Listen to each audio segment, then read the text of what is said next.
Père Fabio, pourquoi autant de destruction familiale? Parce qu'aujourd'hui, les familles n'ont pas prévalu. Prêtre. Et que devons-nous faire pour éviter cela? Aujourd'hui, la famille subit tout le temps des attaques très violentes de la société. Ce mode de vie contemporain, cette manière moderne qui ne favorise pas le lien, puis Natalia, nous devons penser que lorsque nous analysons la question de la famille, c'est là qu'elle explose. Mais la fragilité des liaisons affectives humaines, elle est de plus en plus évidente dans tout. Les gens ne sont pas très disposés à se faire un don. Le monde contemporain, avec tout ce qui convient à notre époque, quelles sont les caractéristiques de notre monde? Tous très transitoires, tous très rapides, tous très éphémères, et très difficiles. L'amour ne survit pas à ces pressions. L'amour a besoin de calme pour se produire. Il peut même tomber amoureux rapidement, mais la passion dure un certain temps, et après la passion n'est que l'interromètre de l'amour. L'amour est ce sentiment que nous nous nourrissons les uns les autres et nous donne de la stabilité. Cela nécessite du temps, il nécessite la fidélité. Et aujourd'hui, dans ce monde de tant de possibilités, cette fidélité a été très menacée. Il a été très difficile d'être fidèle ces jours-ci. Pourquoi? Parce que nous sommes stimulés tout le temps pour les nouvelles. C'est caractéristique d'aujourd'hui. Il y a une phrase de Karl Marx, le marxiste, que nous ne commandons pas des mêmes idées, mais il y a une phrase très intéressante lorsqu'il a fait l'analyse des sociétés modernes à son époque. Aujourd'hui, nous sommes déjà dans une société postmoderne, dites-le. Quelle est la différence du moderne au postmoderne? Dans le moderne, nous pensions que cette raison avait déjà résolu tous les problèmes de l'humanité. Et aujourd'hui, dans la postmodernité, non. Nous avons déjà supposé que la raison n'avait pas tout résolu. C'est la grande différence de modernité avec la postmodernité. Karl Marx a dit une phrase très intéressante. Il a dit tout ce qui est solide s'effondre dans les airs. Autrement dit, toutes les structures qui étaient jusque-là solides, fixes, ce qui a donné la sécurité à la société, s'effondraient. Les pouvoirs ont été privés, ont perdu les autorités, le disante. Et cela finit par avoir une conséquence très grave dans notre humanité. L'anthropologie change. Nous vivons des insécurités très profondes ces jours-ci. Drôle, non peuple, nous avançons, nous évoluons, la société est de plus en plus avancée technologiquement parlant, mais les besoins humains sont toujours comme dans le temps de la pierre, non? Nous avons encore besoin des mêmes choses. Pourtant, aussi moderne que moi, autant que j'évolue, j'ai encore besoin de sentiments rudimentaires et de soins affectifs. Ensuite, comment nous réconcilions en nous cette position moderne que nous devons avoir, avancer, être dans le monde d'aujourd'hui et faire face à tant de possibilités, et en même temps prendre soin de ce cœur rudimentaire si plein de besoins de base, et que le grand conflit aujourd'hui, nous vivons à un moment où ces besoins humains rudimentaires et fondamentaux sont de plus en plus négligés. Pourquoi? En raison de la fragilité des liens humains. À d'autres moments, les gens ont pensé 2, 3 fois avant de se séparer, avant de mettre fin au mariage. Pas aujourd'hui, parce que notre discours, notre état d'esprit nous dit que nous devons être pressés pour résoudre les choses et que notre bonheur est urgent. Je crois vraiment que le bonheur est urgent, mais cette urgence d'être heureuse ne peut pas nous retirer du bon sens pour analyser nos choix. Ainsi, tout ce qui peut être facilité aujourd'hui peut se tourner terriblement contre nous. Donc aujourd'hui, la famille en souffre trop à cause de cela, car les êtres humains qui constituent ce noyau de famille sont de plus en plus incapables de vivre les liens définitifs. Parce que, pour vivre un lien définitif, vous devez avoir beaucoup de maturité. Et la maturité signifie savoir comment souffrir de la bonne manière afin que nous puissions faire prévaloir la valeur. Donc si je suis immature du point de vue affectif, je ne pourrai jamais renoncer ou faire un sacrifice pour la personne de mon côté. Je voudrais toujours la satisfaction de mes besoins, je voudrais toujours la satisfaction de mes désirs, et je ne veux pas beaucoup m'inquiéter avec ceux de mon côté. C'est drôle, non? Si nous analysons, nous avons commencé à vivre ce processus de changement. Ensuite, nous trouverons cela à l'école, un endroit où nous apprenons à être des gens aussi, parce que ce n'est pas seulement à la maison. Beaucoup de pédagogie qui a été appliquée à nos parents, un peu en nous, que nous sommes là dans 30, 40 ans. Nous sommes souvent éduqués pour être préparés à ce monde moderne. Compétitivité, perfusion des pédagogies, mais souvent la solidarité n'est plus enseignée. La valeur de l'obligation, de la collaboration. Comme il est important de nos jours de retourner cela, reprenez-vous. Nous devons enseigner la solidarité avec nos enfants, la coopération, la tolérance. Vous voyez ce qui s'est passé et se répercute trop dans les médias. Cette attaque. Cet homosexuel à Sao Paulo. Un garçon qui a été cruellement agressé parce qu'il est homosexuel. Maintenant, vous avez imaginé, si le monde continue à ce rythme, si nous ne sommes pas en mesure de nous respecter les uns les autres, je peux, mon peuple, ne d'accord pas de tout ce que l'autre vit, comme l'autre le pense. Mais j'ai besoin de le respecter. Ce que Jésus nous apprend d'abord, c'est cela. La différence existe dans le monde et a toujours existé. Elle existera. Et de plus en plus, ces différences auront le courage de se mettre dans le monde. Nous devons donc être très prudents de ne pas devenir un instrument de haine dans le monde d'aujourd'hui, précisément en raison de la pertinence affective que nous avons. Avez-vous déjà imaginé une personne qui était maintenant battue dans la rue à cause de l'option sexuelle qu'elle a? Si le monde est comme ça, où est notre amour? Où est notre respect? Et ensuite, ma fille, la famille souffre également en raison des invasions constantes à l'intérieur de notre maison, les valeurs de comptoir qui entrent dans notre maison et commencent à favoriser la tête de nos enfants, à commencer à générer de la personnalité, à commencer à générer la voix à l'être. C'est le début du programme. Lorsque nous apprenons que le travail en vaut la peine, il vaut mieux voler, qu'il vaut mieux tromper. Les gars, ce qui guide une personne, ce qui fait un être humain qui est, c'est le caractère. Et le caractère, il est façonné depuis le début de la vie, depuis le moment où nous commençons à réaliser que l'enfant doit apprendre des valeurs. Maintenant, vous voyez, si le contexte de la postmodernité nous a trop changé, si nous sommes tout le temps désireux des possibilités, mais incapables de faire face à ces valeurs, pour travailler ces valeurs au sein de notre maison, nous risquons de créer une génération, une société de plus en plus précaire, qui ne sait pas aimer, qui ne sait pas collaborer, qui ne sait pas comment respecter, qui ne sait pas vivre avec les différences. Je ne suis pas ici en train de motiver absolument rien. Je ne fais rien d'autre que dire que nous devons cultiver des valeurs à notre domicile, enseigner à nos enfants l'amour, le respect même si c'est différent de nous. L'instabilité des liens affectifs aujourd'hui, c'est la cause de nombreuses violences. Parce que le fils qui grandit sans père, qui grandit sans mère, qui grandit sans autorité, il sortira dans la rue comme ça, trouvant qu'il puisse battre tout le monde, afin qu'il puisse frapper tout le monde, afin qu'il puisse obtenir sa voiture, afin qu'il puisse obtenir sa voiture, afin qu'il puisse faire avancer le signal. Pourquoi? Il n'a pas appris les limites. Voyez-vous que la structure familiale est minée dans ces choses? C'est en l'absence de formation de nos enfants. Les gars, personne ne veut être marginal. Mais si nous ne donnons pas l'occasion, les gens ne gagneront pas dans la vie. Marginalité, qu'est-ce que c'est? C'est en marge. Il n'entre pas dans le package principal. Soit dit en passant, de plus en plus, je suis convaincu que tous les travaux de soins sociaux que nous avons au sein de la société doivent être pour gérer une nouvelle façon d'être des gens. Mon attitude de solidarité doit être directement liée aux institutions qui travaillent dans la récupération des personnes. Dans l'opportunité que les gens quittent la marginalité, qu'ils rencontrent le chemin de la vie, qu'ils commencent à travailler, qu'ils rencontrent à nouveau leur dignité et le rendent vivre. Sortez de la marge. L'action de Jésus a toujours été ceci. Jésus a trouvé les gens marginalisés, c'est-à-dire à l'extérieur. Ils ont été jetés. Il a ramené toutes les marginalisations possibles. Mon peuple. Jésus a travaillé avec la marginalité sociale, la marginalité psychique, avec une marginalité physique religieuse, émotionnelle et physique. Jésus a regardé l'extérieur et l'a invité à entrer à l'intérieur. Ce fut le grand changement qu'il a fait dans la vie des gens. J'ai fait un nettoyage dans mon cœur. Je me souviens que ma mère, de temps en temps, quand nous avons dit à un lit, elle a dit comme ça, « Ah, mon garçon, je vais te donner un savon. » Quelle a été l'expression de Donna Anna et tant d'autres mères qui ont dit la même chose? Passer un savon, qu'est-ce que c'est? Je vais poncer votre personnalité, je nettoierai cette personnalité. Pas besoin d'attendre le savon à venir. Ayez le courage de vous reconnaître dans vos indigences, ce dont vous avez besoin pour être lavé avec du savon. L'âme a besoin de ce lavage de temps en temps. De sorte que lorsque nous regardons ces nouvelles où ces atrocités se produisent, vous avez le courage de reconnaître. Moi, si je ne prends pas soin de moi un peu plus, je fais la même chose. Reconnaître cela est déjà un grand pas. Passer un savon au visage aujourd'hui aussi, je vais passer le mien. Et puis nous allons mieux, vous savez pourquoi? Nous commençons à le nettoyer de nous. Tout comme les collines de Rio de Janeiro peuvent être nettoyées dans un tel crime, de sorte que les gens seront à nouveau sérénité avec la tranquillité, nous pouvons également faire avec nos cœurs.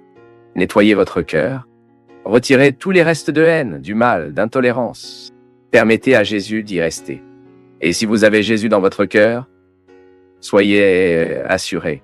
Tout ce que vous apprendrez de temps, parce que Jésus nous mûrit, Jésus nous fait marcher. Avoir Jésus dans notre cœur comme objectif, comme base de notre caractère, est une garantie que il agira de la bonne façon. Nous serons l'être humain dont le monde a besoin. Et rame sur nous toute la bénédiction du Dieu Tout-Puissant, Père, Fils et Saint-Esprit.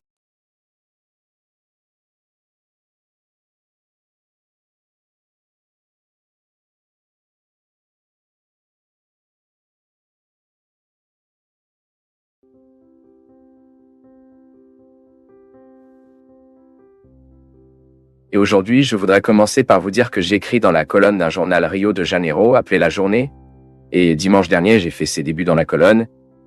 Et j'ai décidé de commencer la colonne du journal La Journée racontant l'histoire d'une femme nommée Flor de Lis. Flor de Lis est une femme née dans le Rio de Janeiro favela qui a décidé de faire une différence dans le monde. Il y a même un film qui a été fait sur sa vie dont le sous-titre n'est qu'un mot à changer. Flor de Lis a adopté plus de 50 enfants progressivement. Je vivais ce choix pour faire une différence, découvrant la souffrance. Là où il y avait des souffrances, où elle savait qu'il y avait un enfant souffrant dans la favela, elle est retournée. Et il l'a amené lentement chez lui et a transformé sa maison en une véritable maison d'enfants rejetés. Je continue de penser que Flor de Lis, pas la musique de Djavan, mais cette femme qui a décidé de gravir les collines des favelas de Rio de Janeiro et de récupérer les enfants qui ont été abandonnés et jetés. Lis Flower est similaire à la chanson de Djavan. Elle fait la même chose que Djavan a fait avec La Triste Lettre. Elle se heurte également à des histoires malheureuses qui auraient tout pour mal tourner, et elle couvre ces histoires d'affection, de tendresse, de beauté. Le jour où elle donnait l'interview, certains de ses enfants étaient avec elle. Et il y avait un enfant nommé Ayane, une belle et belle fille, devait avoir environ 12, 13 ans. Et elle a raconté l'histoire, a été jugée par la mère biologique. Cette fille, tout en racontant son histoire, cria beaucoup. Mais j'ai réalisé que les raisons de ses larmes étaient de la gratitude. Gratitude. Caressé. Donc ce rejet, le fait qu'il a été jeté, n'était plus aussi lourd pour le cœur de cet enfant. Elle a reçu une maison. Fleur de Lis a fait avec la vie de cette fille comme Djavan avec les paroles tristes de ses versets. Il a enduit de mélodies heureuses. Vous connaissez mes employés, nous arrivons à la fin de l'année, nous devenons lourds. Il y a beaucoup d'engagement. Le poids de tous ces mois de travail devient très bien sur nos épaules. Et, parfois, nous perdons la sensibilité de réaliser qu'il y a beaucoup de choses autour de nous qui ont besoin de notre contact. Je continue de penser à Flor de Lis comme un exemple humain qui mérite d'être noté, car il vaut la peine d'observer la vie des saints qui sont déjà morts. Mais j'aime toujours penser qu'il y a des gens qui vivent une histoire de la sainteté de notre côté. Il se peut que ce ne soit pas un saint conventionnel, comme nous avons l'habitude de regarder, mais nous ne pouvons pas nier que dans le cœur de cette femme, il y a un enseignement que nous pouvons tous apprendre. La capacité d'être enchanté par ce qui est triste, avec ce qui est souffert et enchanté de la bonne manière. Tien chant permettant au cœur de naître la solidarité. Communion, c'est-à-dire lorsque nous nous regardons et que nous le réalisons dans son intégralité. Et nous ne sommes pas indifférents à ce qui est la douleur. Quelle est la joie? Nous sommes sympathiques les uns aux autres. Nous nous réjouissons parce que l'autre est heureux. Nous sommes attristés parce que l'autre est triste. Et nous aidons parce que nous sommes dans des conditions et l'autre non. C'est ce qui rend la vie plus belle, non peuple. Lorsque nous permettons à la solidarité d'avoir un espace dans nos cœurs. Lorsque nous faisons la possibilité de vivre pour transformer le monde en un meilleur espace. Il y a déjà trop de gens qui transforment le monde en un espace triste. Nous ne pouvons plus épaissir la ligne de ceux qui détruisent, qui se gâtent, calomnier. Nous devons accélérer le processus de fabrication d'un nouveau monde né de nos attitudes, de nos choix. Il y avait aussi un garçon qui est un avocat diplômé aujourd'hui, qui a été trouvé par la Fleur de Lis également sur la colline. Le garçon faisait un beau témoignage. Il a dit qu'il faisait partie de la direction de la traite de Morro do Rio de Janeiro. C'était violent. Lorsque Flor de Lis a grimpé la colline, dans l'un de ces moments où elle allait effectuer sa mission, elle a trouvé ce garçon là-bas, et avec son arme dans ses mains et toutes les armes qu'il a apportées dans son cœur, elle s'est approchée de lui, l'a regardé, et ce garçon, comment cette femme peut-elle dire qu'elle m'aime si elle ne m'a jamais trouvé? Si elle ne sait même pas qui suis-je? Et elle le regarda en arrière et insiste sur lui. Je t'aime. Il lui a prêté à ce moment une solidarité qu'il ne connaissait pas. Et le plus beau, il l'aimait au moment du crime, pas au moment où il a tout fait correctement. Il l'aimait au moment où il ne méritait pas d'être aimé à nos yeux. Il a fait ce que Jésus a fait à toutes les personnes qu'il a rencontrées. Je l'ai vraiment adoré au moment du crime. Je suis très ému à chaque fois que j'entends une histoire ou chaque fois que je vois quelqu'un qui peut le faire. J'avoue, ils se transforment profondément les uns aux autres. Chaque fois que quelqu'un nous aime, alors que nous ne méritons pas d'être aimés. Il n'y a pas de cœur qui peut résister à un tel sentiment. Et ce garçon a changé sa vie de cette audace de fleur de lys. Une audace, une étrange façon de traiter, n'est-ce pas? Ce n'est pas très courant, c'est étrange. Quelqu'un aime l'autre, au moment de la violence, au moment du crime, le regarde et le réveille dans la vie, comme ça, lui fait réaliser qu'il peut être meilleur, lui faire découvrir les valeurs qui étaient en sommeil en lui. Mon peuple, le gros problème de la violence dans le monde est cela. Elle devient un engourdissement, elle durcit. Cœur lapidé, non? Les cœurs qui ne sont plus sensibles au pouvoir de la vie, le pouvoir de la bonté, la puissance des choses constructives. Pourquoi? Parce qu'ils s'y sont habitués. Et soudain, Fleur de Lys croit qu'un seul mot pour changer. Juste un mot pour transformer la vie de quelqu'un. Et le mot qu'elle choisit, c'est ceci, c'est l'amour, c'est la miséricorde. C'est la solidarité. Je me souviens toujours que cet homme qui a sa fille malade à droite et qui rencontre Jésus et dit « Regarde le Seigneur n'a même pas à aller chez moi. Je ne suis pas digne que vous entrez chez moi, mais que vous disiez un mot et je serai sauvé. » Nous utilisons ce mot. À ce moment, il fait référence à sa fille. Il dit un mot et ma fille qui est là sur le lit sera sauvée. Cet homme croyait également au pouvoir d'un seul mot de Jésus. Tout comme Leaf Flower le croit également. Je ne sais même pas quelle est la religion de cette femme. Il n'y avait pas de temps, personne ne lui a demandé quelle foi elle professe. Si elle est catholique, si elle est bouddhiste, si elle est... Parce que la vraie religion s'est manifestée sans qu'aucun mot ne soit dit. Le véritable enseignement de Jésus, la vie chrétienne y a été démontrée, dans ce simple témoignage d'une femme qui a décidé d'ouvrir les portes de sa maison, afin que les peines du monde soient guéries, de sorte que les maux du monde soient lavés. Vous savez que l'une des scènes les plus heureuses que j'ai était quand j'étais enfant et que j'étais assis en voyant ma mère laver les vêtements. J'ai trouvé cette scène magnifique. Domestique, non? Une scène très domestique. Nous l'avons tous vue. Au début, cette énorme valise à égalité avec une feuille, ce groupe de vêtements sales et ma mère chantant, qu'elle aimait toujours laver les vêtements chantants, ce beau soleil, cette journée chaude, cette eau propre tombant dans le réservoir, elle jetant ses vêtements sales là-bas, laver, tout en lavant, chanter, purification. Non? Le processus de nettoyage est si beau quand quelque chose est sale, non? Et nous commençons à laver ce qui est sale, et nous retournerons ce qui est sale à un état d'origine. Tout comme nous, quand nous sommes trop sales, fatigués, il y a quelque chose de mieux que de rentrer à la maison, aller à votre douche et prenez cette douche. C'est comme si nous jouions dans la drainage tout ce qui nous a fatigués tout au long de la journée. Le sommeil vaut mieux plus tard. Le sens du repos commence déjà par le bain baigné. Flower of Lies fait cela avec le monde. Comme apporter dans votre maison la tristesse qu'elle trouve, dans la morphologie des enfants abandonnés, dans les visages qui ont été rejetés.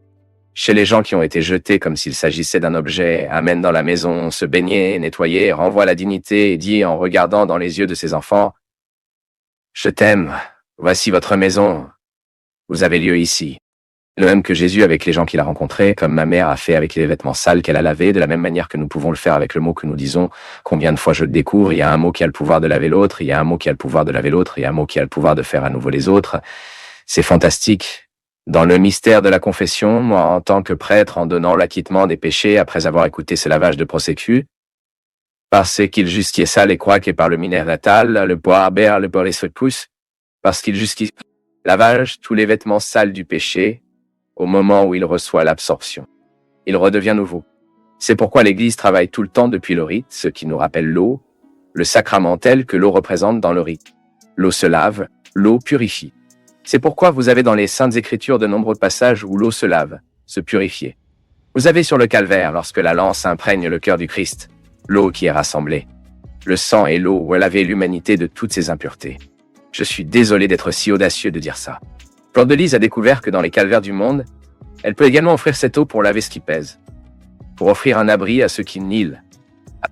Il a décidé de se réveiller, ne voulait pas être une femme futile, voulait être quelqu'un qui pouvait faire une différence dans le monde. Soyons comme ça aussi.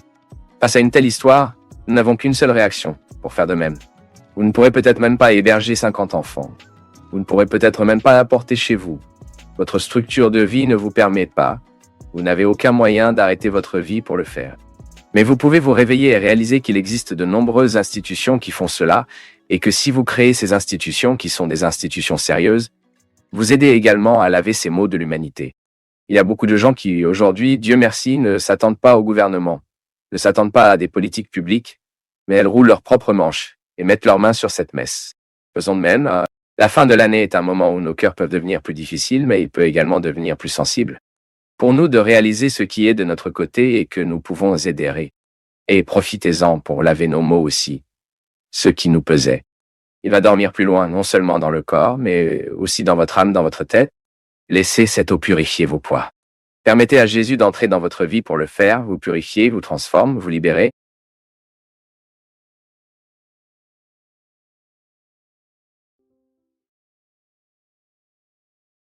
Eh bien, si tu es encore ici, c'est que tu es prêt à changer. Tu en as assez de fuir. Ce type d'attention est rare, c'est précieux.